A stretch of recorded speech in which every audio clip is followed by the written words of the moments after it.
this is kind of like a good segue, even though it comes like a minute after you said it. But you mentioned that like Denver, and this was the thing I was thinking about. So it is trade deadline related.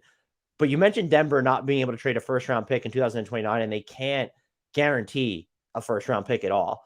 And my thing that I've been thinking about, and I normally push back against this because as someone who writes live grades on trades, like I don't want the trade deadline to suck. And I think invariably every year we hear about how the trade deadline might be quiet, only for that to just be disproven. Maybe there's no mega blockbuster, but even last year, no mega blockbuster, but the Blazers tore it down. CJ McCollum was traded. The Clippers got Norman Powell.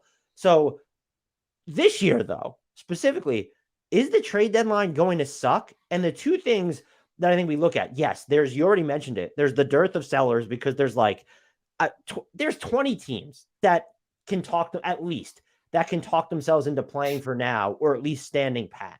It's like if you go through just and forget about what they actually have to sell. There's the Rockets, the Hornets, the Pistons, the Spurs. And then, okay, like, are the Magic in there? Are the Wizards in there? Are the Raptors in there? Are so I named 4 teams. So it is 26. Like you were spot on with the 26 number.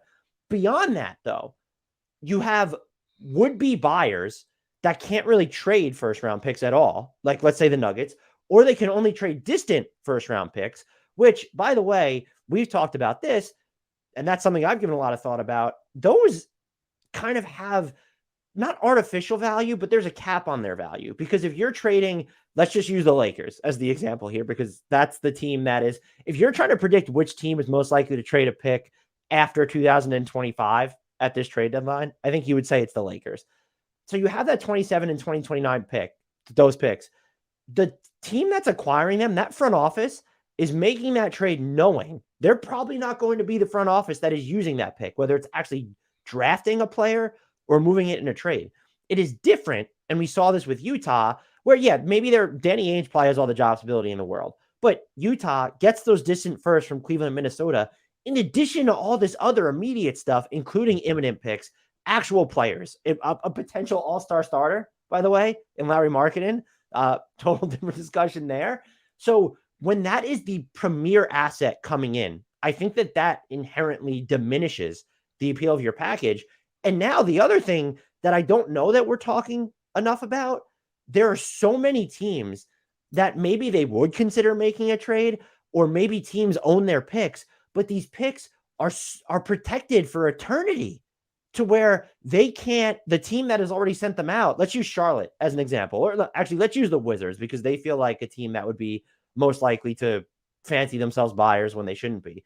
That pick that they owe to the Knicks is protected to where they can't guarantee a first round pick before 2028. And so, yes, if you're a team, you could say, based on these conditional picks that they're willing to give up, oh, well, they'll make the playoffs if we give them this trade by 2024. So that first pick will convey in 2026 because their obligation the Knicks will extinguish.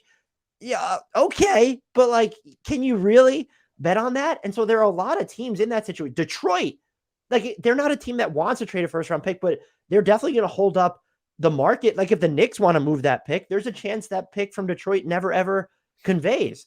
And so that makes me wonder, okay, is the trade deadline going to suck? And my counter to my own argument was, well, if those imminent picks just aren't available, then teams will just kind of get on board with the currency of, well, let's latch on to those distant first round picks, in which case you have to ask yourself, are the Lakers really going to do it?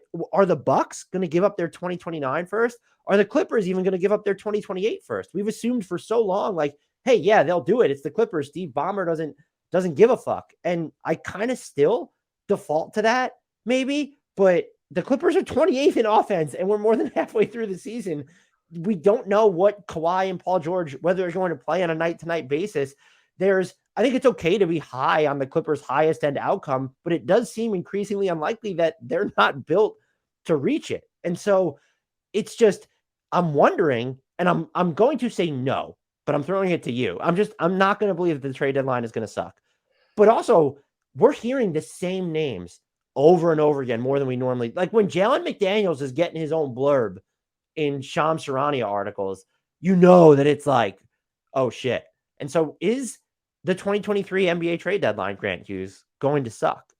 I think I would love to. I would love to say no, but I think just for all the reasons you laid out, and just what are the basics of it? There's a bunch of teams that are not ready to sell. Of those teams that might be willing to sell or might eventually become willing to sell as we get closer to the deadline, there's not a lot to sell. And the supposed buyers don't, in many cases, have what it would take to meet what I think are going to be inflated asking prices because of the dearth of buyers. And so like just to take, Bojan Bogdanovic, take whoever you want, John Collins, Bojan Bogdanovic, just whoever else has been rumored over and over. If you're the Pistons with Bogdanovic, for example, I think people are kind of scoffing at the idea that they want a unprotected first and a good young player. And it's just like, well, yeah, I guess in a vacuum that seems like a lot for a guy that's 32 and is a high end role player. He's not necessarily he's not a star. He's not a perfect player. I think defensively, if you're adding him as like the last piece in the puzzle, the situation needs to be right because he's not a great defensive piece all the time against all these matchups that you're going to see in the playoffs. He's fine. He's been good, but he's older.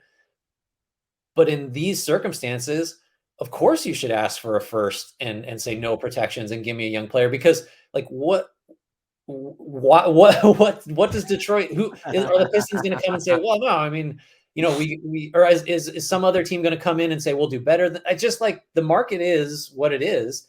There's not enough good players on it. There's not enough teams to create enough competition to make those offers seem ridiculous. So I think you're right. I think a lot of it is just the names that are available and the teams that can acquire them. It's just we're all kind of out of whack compared to years past. I wanted to talk about the distant pick thing because that's really interesting to me. I've gone back and forth on it. Really, like we talk about executives and front offices and general managers and stuff. And from their perspective, of course, you should trade 2027s and 2029s because the reality is you're not going to be there. I think that we forget though, like there are owners of these teams. And if an owner is not going to say, the owner doesn't have the short career lifespan that an executive does. He controls that executive's lifespan. And if I'm an owner and I have like the patience one, which is in short supply generally, and like the ability to take like a longer view of things, yeah, I want those distant picks. But it's just you run up against a lot of people say the general manager's job is to sell the owner on what the general manager wants to do. So the general manager is not going to make a strong sales pitch to, take the long view and let's think about how this is going to look when I'm gone. That's just not how that job works. So it's the distant picks are interesting. I think it really does depend on ownership, what the value of those are. And the last thing is this conditional pick stuff and all these encumbrances that go out years and years and years and just totally hamstring a team's ability to make trades of any consequence. I would not be surprised if we are seeing kind of the end of these crazy long protections that roll over 3 and 4 years on picks because you went through it. There's all these teams that it's one thing if you trade for first rounders, like say Atlanta or Minnesota did this offseason or Cleveland. It's another if you trade one first and it kind of messes up your draft for like 4 years. I don't think you're going to see teams be so willing to have all these crazy rollovers because it just compromises flexibility so much. I feel like that's a real lesson we're learning at this deadline, which again, I think is going to be pretty quiet relative to even just last year. Because think about last year, the last thing I'll say, like Miles Turner's name was out there. He didn't eventually get traded. Domantas Sabonis and Tyrese Halliburton did. This is whether you're talking right up to the deadline or before it, you still had John Collins on the market. You had, all these other names just in terms of quantity and quality that we just are absolutely not seeing this time. So I think we're in for maybe there'll be a lot of moves, but I don't think there's going to be a big one. It's just too hard to imagine what that would even be. It would have to be a player comes sort of out of the woodwork and pushes for something last Yeah. minute. And even that is just, I think teams we saw with the Pelicans and Anthony Davis way back when is just they will wait and make it look ugly to when they have more time to do it over the offseason. And so, yeah, I really agree with what you said. And I do think that I don't think this past summer reset the star trade market. I think that was just sort of an anomaly. And I think this has been building up towards when you look at the distant pick protections on top of what's happening in Minnesota right now. And even what kind of happened with Brooklyn and like how the James Harden thing just went up in smoke.